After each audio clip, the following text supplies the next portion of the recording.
Stick around to the end and we'll take a look at the banknotes, the world paper money that is on the screen. But first, we're going to start with the coins in the foreground.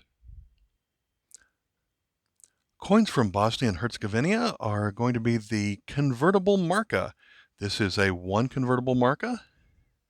We flip it over. It's from year 2007. A lot of their coins, which are starting to be slowly be easier to find, are going to have a design just like this one. This is going to be KM 118. The things I'm showing off in this video are from what I consider to be the most organized token dealer I've ever seen, but he also has foreign coins and currency that we're going to take a look at in this video. Oddly enough, almost all the coins I picked up are newer coins from this side of 2000, and a lot of the banknotes I picked up are actually some older ones than I usually find.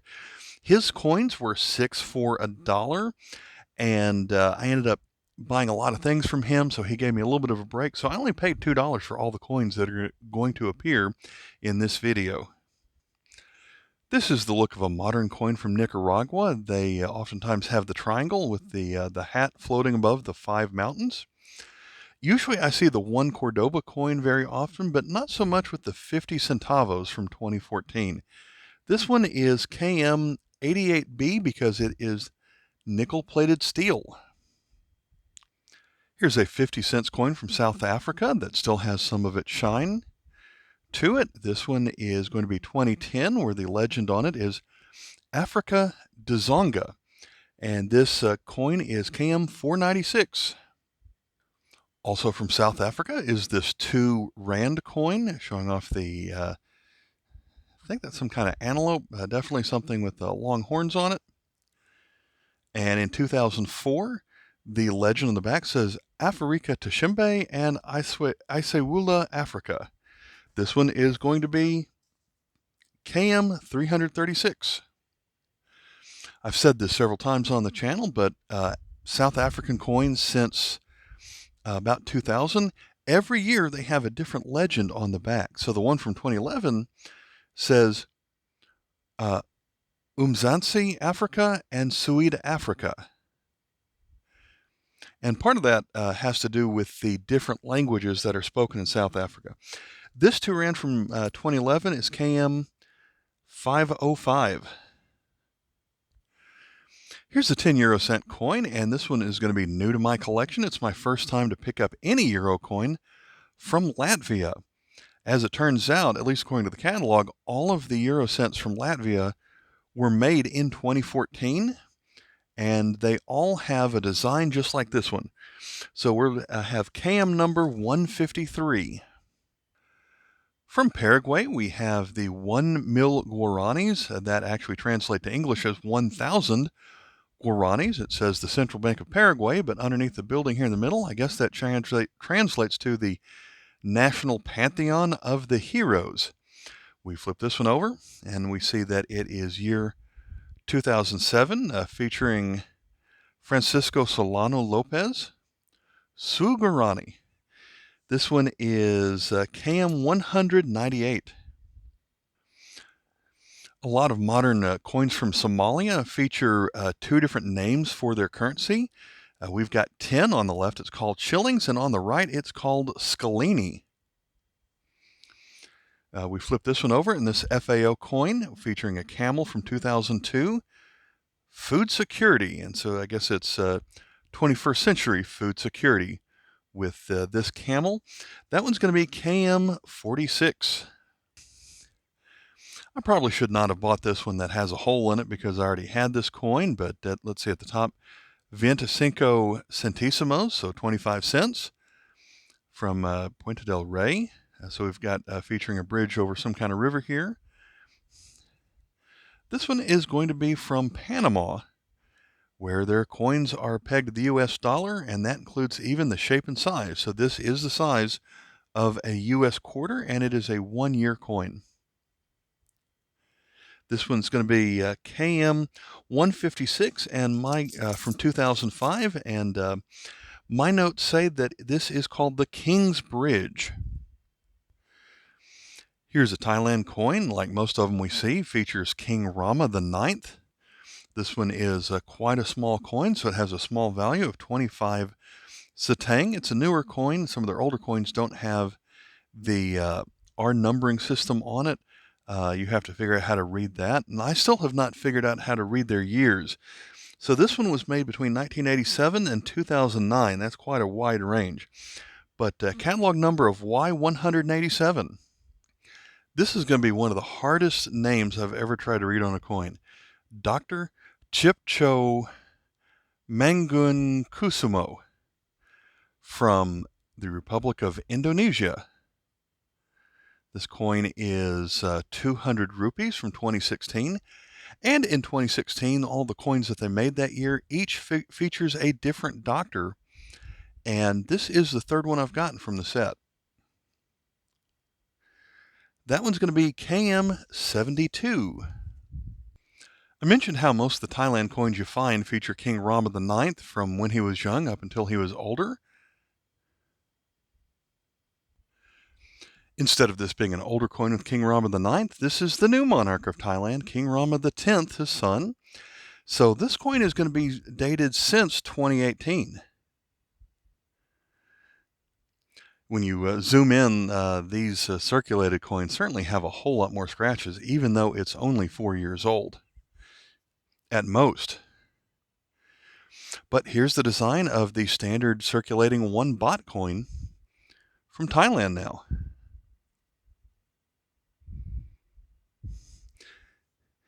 And then that one is so new it doesn't have a catalog number yet. We have another 10 euro cent from a country that you just don't find as often. Unfortunately, this one's a little bit corroded, but here we have Luxembourg from 2002. And so they've got kind of a, I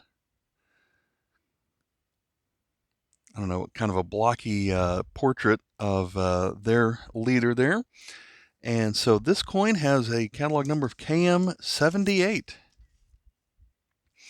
The coins from Somalia and Somaliland, like this one, the modern coins, they remind me of each other because they're made of aluminum about the same size based on the old shilling, and we'll have an animal on the other side.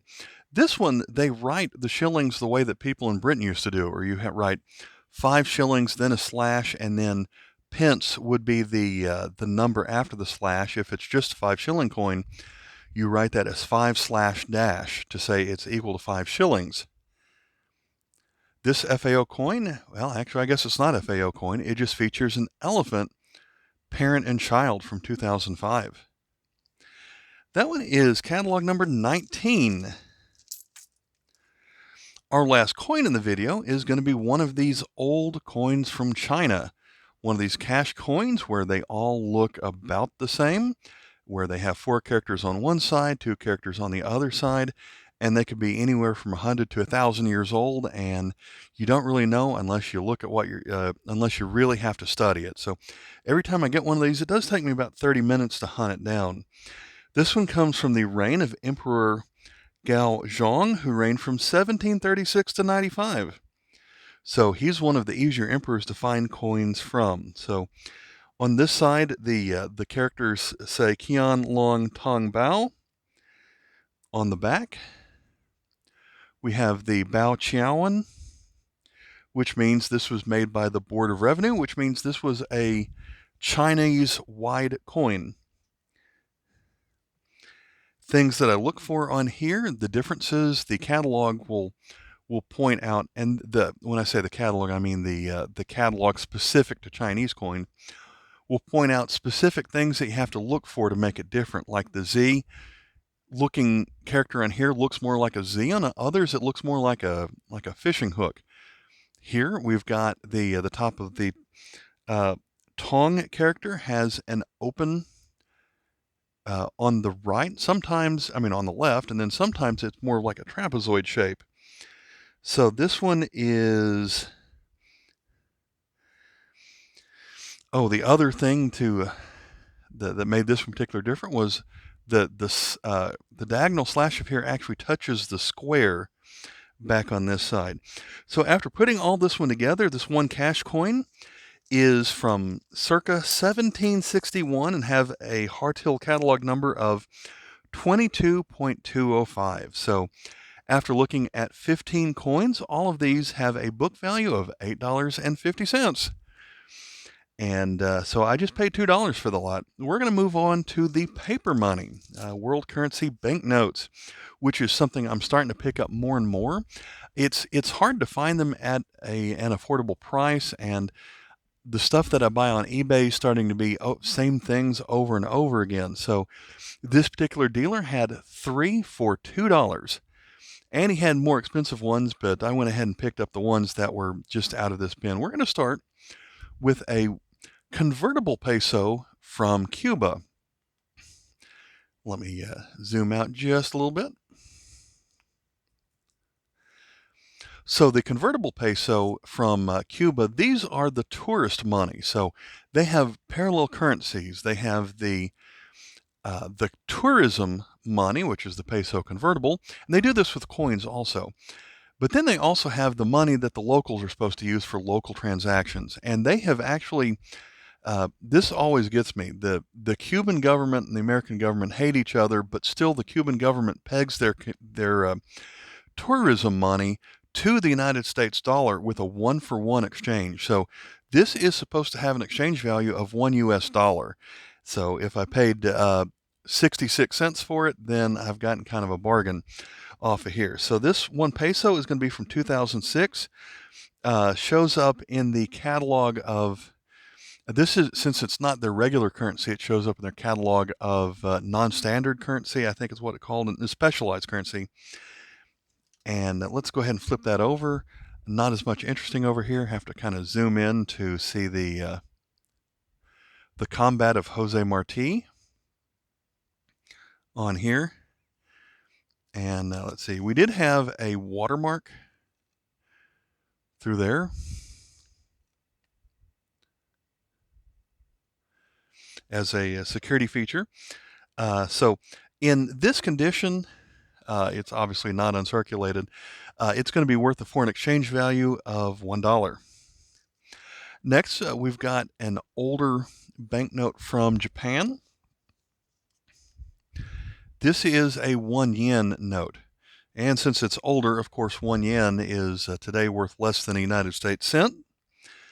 This one is going to be not dated, but it is from 1946. Has a catalog number of 85. The individual shown here is Ninomiya Santoku, and features a, they call that a cockerel instead of a rooster on this 1 yen note. And in very good condition, this book's for 10 cents. So not making my money off of that one. And again, I don't buy these because I'm trying to buy and sell and make money off of them. I just buy what I find interesting. But we have another from Japan. This one, hey, it's least, this one's worth more. It's worth 10 yen instead of 1 yen. So this one is worth about 8 cents, I believe, in foreign exchange value today. This one, it comes from the same series of 1946 with no date on it, so it's KM87 in very good condition. This one is worth 25 cents according to the catalog. And of course you can see this one is torn all across the bottom. A tiny little strip was torn off of it. Definitely has some folds to it, but yeah, if it weren't for the tear, I would think that one would be in a much better shape. So one of the easiest things to find in old paper money bins are the ones where the Japanese government printed money for other countries. And this one took me a while to hunt this one down because it says the Japanese government 1 shilling. So where is that going to be from? Well, we've got a hint of palm trees on it. Go ahead and look at the back before I talk about it anymore. Just looks like today's play money. This was made for a country that doesn't even use shillings. This is Japan-occupied Oceania, which was a French territory. So on their coins, they use the francs. So, but during World War II, I guess Japan printed them the shilling. This one has no date on it, so it's 1942. Oceania, by the way, is today known as French Polynesia. So that's going to include places like Tahiti and Bora Bora.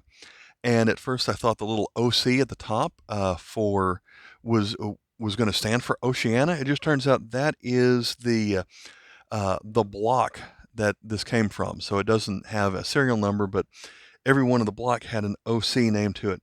This one has a catalog value of 50 cents. We're going to move to the best condition note in the lot. This uncirculated note is from Ecuador. This is 5 sucres from 1988, has a catalog of 113D. And the best value one so far, this one books for $3. And I didn't realize that Sucre was actually the name of their liberator. One thing the book did point out, at the very top above the portrait, we have Sociedad Anonima. There is a rare version of this note missing those letters, which is worth a whole lot more. But I flip it over, and we've got this design, which we also see on coins. One thing that I've pointed out, something that as an American you don't see very often, we see a lot of paper money that has colored threads that run through it, and if you look closely, there's like a red thread right there. But this one also has another layer of little circles, these little blue circles that are also intertwined into the paper. So that's kind of an interesting security feature as well. Don't really see them as much on this side. Sure does have a lot of micro printing though on that one. So I really like that one from Ecuador. Next up, not worth much, but I thought it was neat because of how old it is. So this one is a 1 lira coin. Let me flip over here. One, or in their language, una. That's not VNA, but UNA, una lira, from Italy.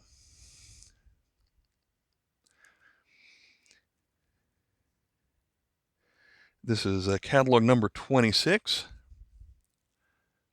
So going old school on this one, the portrait in the middle is going to be Caesar Augustus. The date is way down in the writing down there. It says 1939. So this old in this shape, only worth 10 cents. Next up, we're going to move to Germany and the Weimar Republic. That is before the Third Reich. And about the time of World War II, World War I. So this is a 2 mark note from 1920, catalog number 59. There are 2 different versions of this one. The other one has a darker colors, uses darker ink on it. And again, you think this old money looks like, practically looks like paper money. But one of the few security features they had back then was almost what is stamped onto it right here. So 100 years old in this condition is worth 50 cents. Now we move on to a Philippine banknote.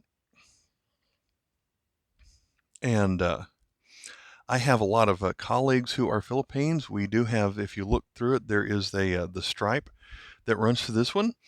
And so my colleague and I yesterday were talking about Ferdinand Marcos, whose signature does appear on this banknote.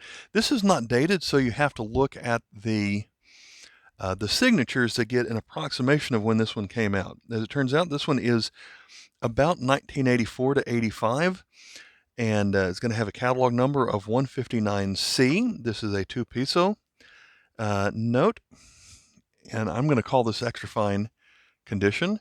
We have another watermark right here. It's kind of tougher to see because of what's printed on the other side, but it does feature a scene which is dated from 1898. So kind of neat to get some of the Philippine history on this banknote. So that was worth 75 cents. This one is perhaps my favorite. Probably the only reason I could get it was because it's pretty rough shape. The fold here is turned into a tear along the bottom half there, but we do have another German banknote here. This is the 100 mark. It's another one from the Weimar Republic from 1920. And this is catalog number 69B. And this is called the Bamberg Horseman, who shows up twice at the very top. So this is the same face twice on here. In good condition, this one is still worth $2. And this is, in this kind of collecting good really does mean not all that good compared to all the others. But there you go, the 100 mark from 1920. And I don't know if, oh yeah, 1920 does appear in the middle of all that text on here. So the same dealer also had a 4-pack of notes from Bulgaria. This is when they were socialist. And so this was kind of a complete set of banknotes from 1951. So they all feature their leader of the time, George Dimitrov. On the front, there's a 25, there is the 50, we have the 100, and then the 200 on it. And then want to feature that this is a symbol that also appears on their coins. I was wondering if that was two different dates of like 900 something and 1944.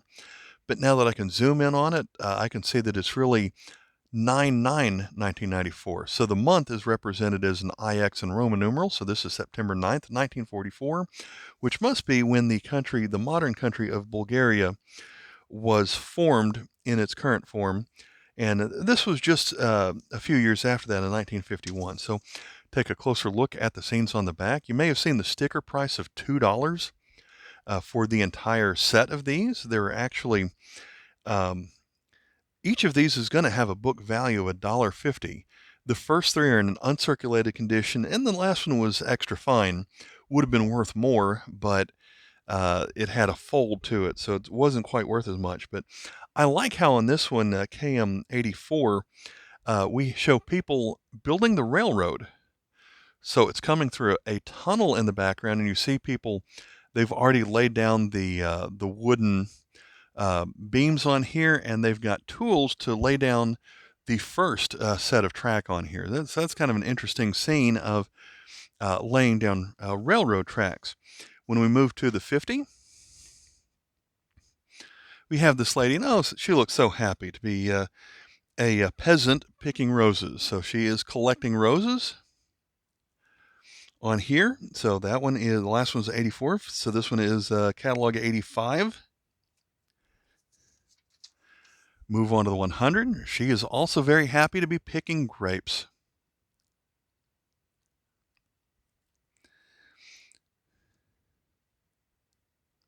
So this one's KM 86.